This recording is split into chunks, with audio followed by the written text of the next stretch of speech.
ॐ शङ्करं शङ्कराचार्यं केशवं बादरायणं सूत्रभाष्यकृतौ वन्दे भगवन्तौ पुनः पुनः। ईश्वरो गुरुरात्मेति मूर्तिभेदविभागिने व्योमवद्व्याप्तदेहाय दक्षिणामूर्तये नमः।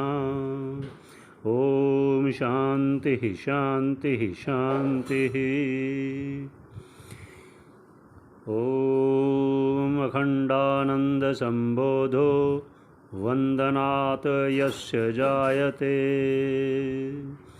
गोविंद परमानंदं चिदानंद तनुं गुरुम्। ओम। तो विचार सागर पर विचार चल रहा था।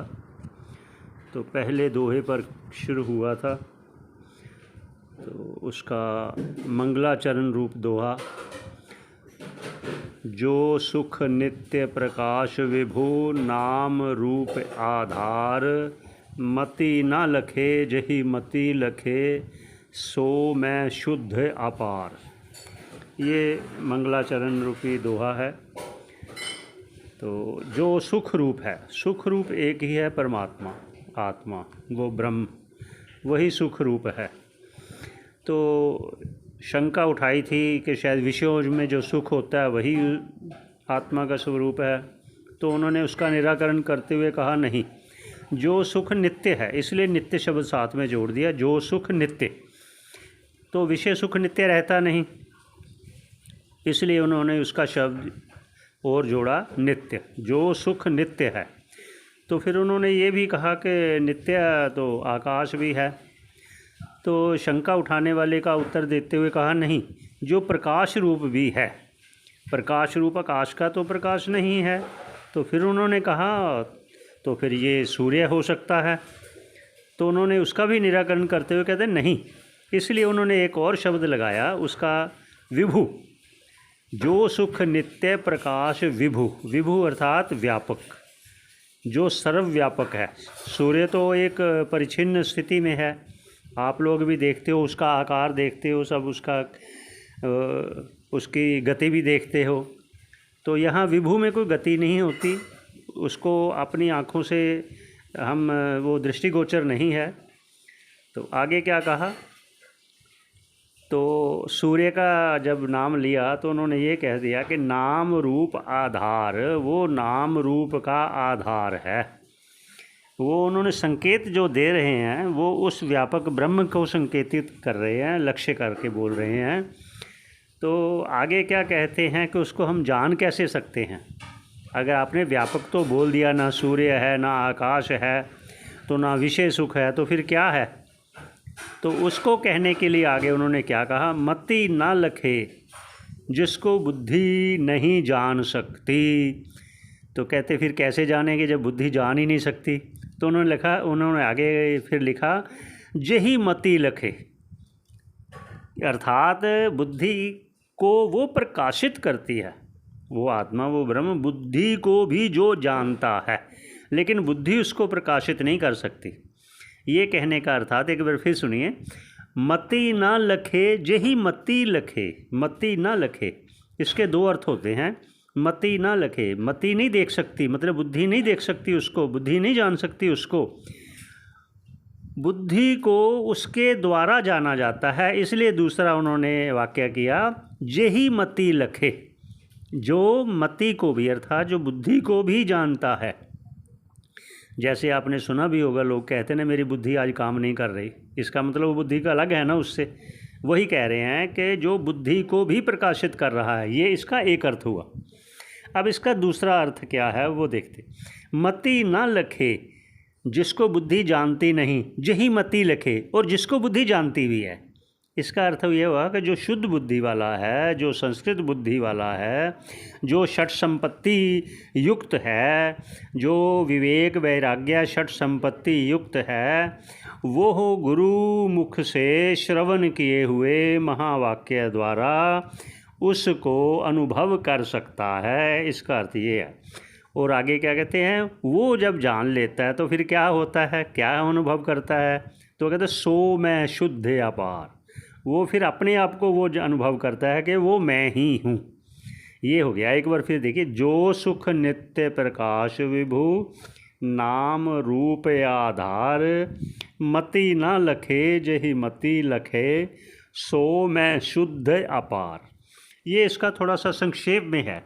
इसका फिर पुनः करेंगे, इसका विस्तार से थोड़ा सा आगे चलते हैं कि इसका अगर विस्तार कहेंगे तो एक ही दोहे में ये एक हफ्ता लग जाएगा।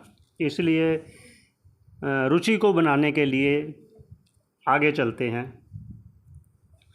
आगे क्या कहते हैं, अभी कुछ दोहे को ले रहे हैं, उसके बाद हम उसका शुरुआत फिर करेंगे। अभी जो दोहा और है वो क्या कह रहे हैं दूसरे दोहे में अपने,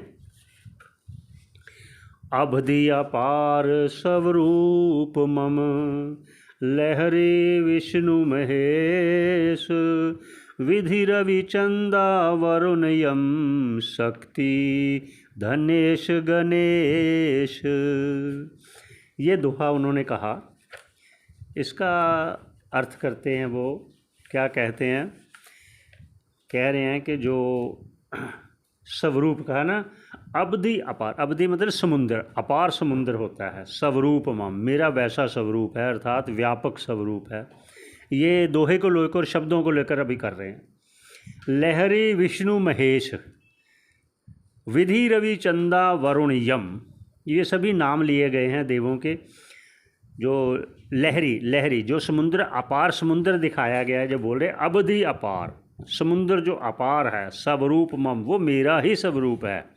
और आगे क्या कह रहे हैं, लहरे विष्णु महेश, लेकिन उसकी जो लहरें हैं ना, उससे समुद्र में लहरें उठती हैं, वो कोई लहर है विष्णु, कोई लहर है महेश, कोई लहर है विधि अर्थात ब्रह्मा, कोई लहर है रवि अर्थात सूर्य, कोई लहर है चंदा अर्थात चंद्रमा, कोई लहर है वरुण, वरुण देव, और कोई यम देव है, और शक्ति धनेश गणेश।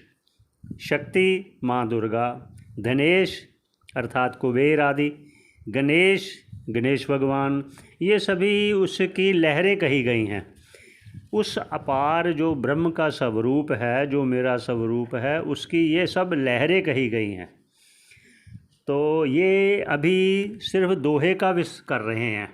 इसके लिए पुनः हम उसका विस्तार करेंगे। अभी संक्षेप में आप श्रवण करो।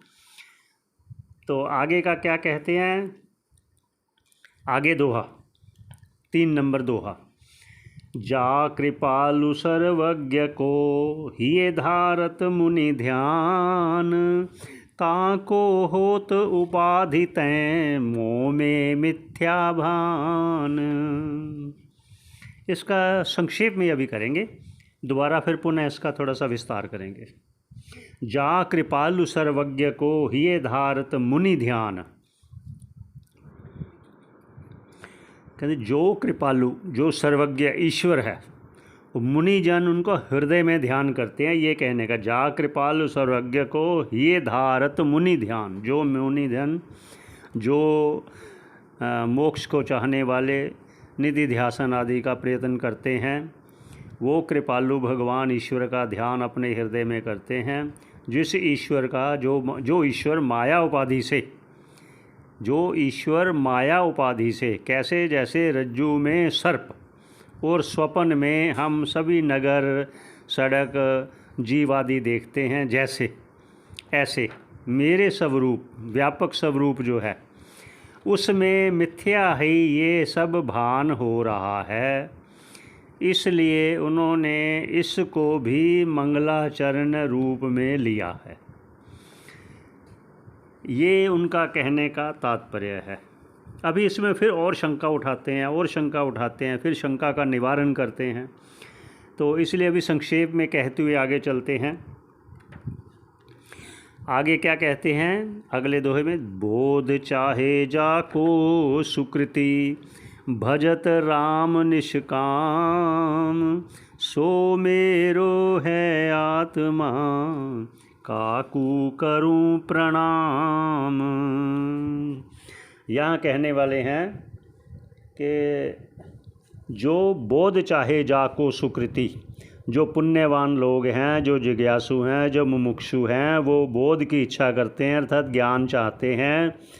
वो क्या करते हैं? भजत राम निष्काम, वो निष्काम भाव से कोई इच्छा ना रखते हुए भगवान राम का भजन करते हैं।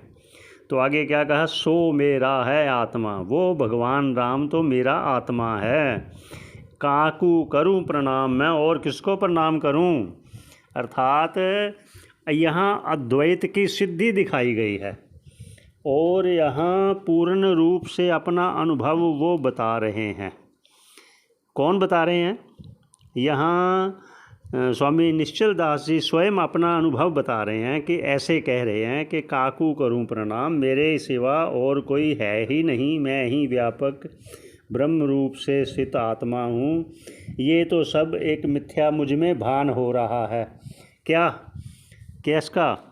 जैसे रज्जू में सर्प का, रज्जू में सर्प का भान जैसे हो रहा है, जैसे शुक्ति में रजत का भान हो रहा है, जैसे स्थानों में पुरुष का भान हो रहा है, इस प्रकार ये जो मिथ्या भान हो रहा है उस पर वो ध्यान ही नहीं देते। वो सिर्फ अपने ही ध्यान में, अपने स्वरूप में ही स्थित होकर उसका आनंद मानते हैं, ऐसा उनका कथन है। तो ये विचार सागर बहुत बढ़िया ग्रंथ है। जो संस्कृत पढ़ने के इच्छुक नहीं हैं उनके लिए बहुत ही बढ़िया ग्रंथ है और बहुत ही सरल भाव से उन्होंने कहा हुआ है। तो इसका आगे भी विस्तार करते हैं। तो अभी आगे इसको समझाने के लिए कि ये ग्रंथ क्यों लिखा जा रहा है, क्यों लिख रहे हो, ऐसे शंकाएं करेंगे। वो क्यों करेंगे? क्योंकि ये जो श्रोता है उसकी बुद्धि को और विस्तार करने के लिए, ताकि उनकी बुद्धि में भी आ जाए। तो आगे क्या कहते हैं? अधिकारी संबंध विषय प्रयोजन मेल चव, कहत सुकवि अनुबंध तिन में अधिकारी सुनो। ये उन्होंने पहले जो अनुबंध चतुष्टय होता है ना, एक साधन चतुष्टय होता है, एक अनुबंध चतुष्टय होता है।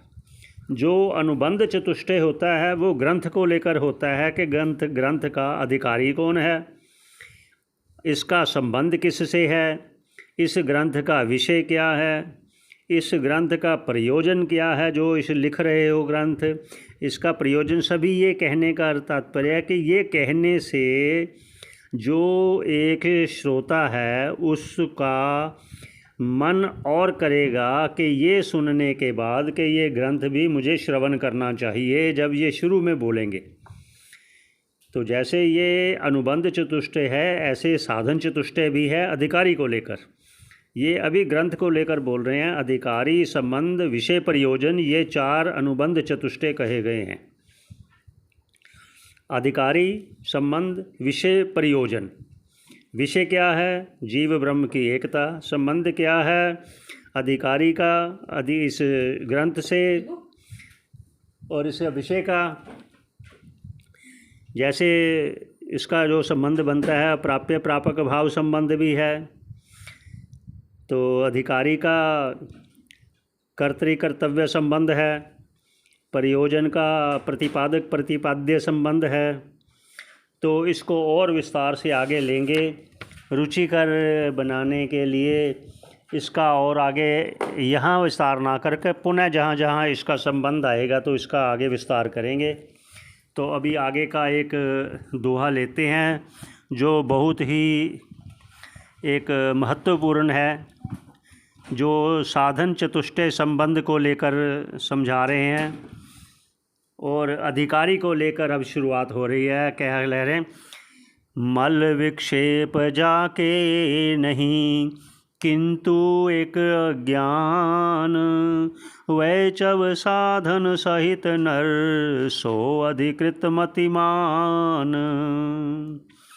ये दोहा रूप से साधन चतुष्टय समझाने जा रहे हैं। बोला है मल विक्षेप जाके नहीं। मल जिसके मल नहीं है, मल अर्थात जिसके पाप राग द्वेष आदि नहीं हैं, विक्षेप है जो वो भी नहीं है, जिसके वो हो, किंतु एक अज्ञान, लेकिन अज्ञान है। अज्ञान किसका? कि मैं कौन हूँ, आत्मा क्या है, ब्रह्म क्या है, ये ज्ञान, ये अज्ञान है। ऐसा अज्ञान अगर है, बाकी नहीं है, अर्थात उसका अंतःकरण शुद्ध है। वह चव साधन सहित नर, वो अधिकारी साधनों के सहित, सो अधिकृत मतिमान, वो अधिकृत है इस ग्रंथ के श्रवण करने का। ये हुआ संक्षेप में। अब ये कहते हैं अंतःकरण में जो 3 दोष कहे गए हैं ना, वो 3 दोष दिखाए गए हैं। क्या है? एक मल है जो पाप आदि है, जो राग द्वेष भी ले रही, इसमें आगे और विस्तार करेंगे बीच बीच में जहाँ जहाँ आएगा। तो दूसरा विक्षेप है। विक्षेप है अर्थात अपने आप को देह रूप में मानना, मनुष्य रूप में मानना, मोटा काला छोटा नाटा बड़ा, वो सब ये विक्षेप रूप में आते हैं। और तीसरा क्या है इसमें? आवरण है। आवरण, और जो निष्काम कर्म करते करते अंतःकरण का जो राग द्वेष जो पाप है वो क्षीण हो जाते हैं, तो फिर उपासना के द्वारा विक्षेप भी दूर हो जाता है। फिर एक चीज़ रह गई आवरण, वो ज्ञान से नष्ट होगा, ज्ञान से आवरण दूर हो जाएगा। ये उनका ये तात्पर्य है इस दोहा कहने का। एक बार फिर उच्चारण कर लेते हैं। मल विक्षेप जाके नहीं, किंतु एक ज्ञान, वै चव साधन सहित नर, सो अधिकृत मतिमान। वही इसका अधिकारी है। अधिकृत मतलब अधिकारी है, मतिमान इसका मानना चाहिए ऐसे कि कौन है अधिकारी? जो साधन चतुष्टय संपन्न है, अंतःकरण जिसका शुद्ध हो गया है, एक आवरण रह गया है, वो आवरण भी ज्ञान से उसका नाश होगा, वो मोक्ष का पद को पाने वाला होगा, वो जीवन मुक्त कहलाएगा, जीते जी उसका अनुभव कर पाएगा। ऐसा इनका तात्पर्य है कहने का। तो इसके आगे कह रहे हैं, फिर दोहा लेते हैं। प्रथम विवेक वैराग पुनि, समाधि षट संपत्ति, कहे चतुर्थ मुमुक्षुता, ये चव साधन सत्य। ये इनका ये कह रहे हैं आगे कि साधन चतुष्टय है क्या, ये आगे कहते हैं।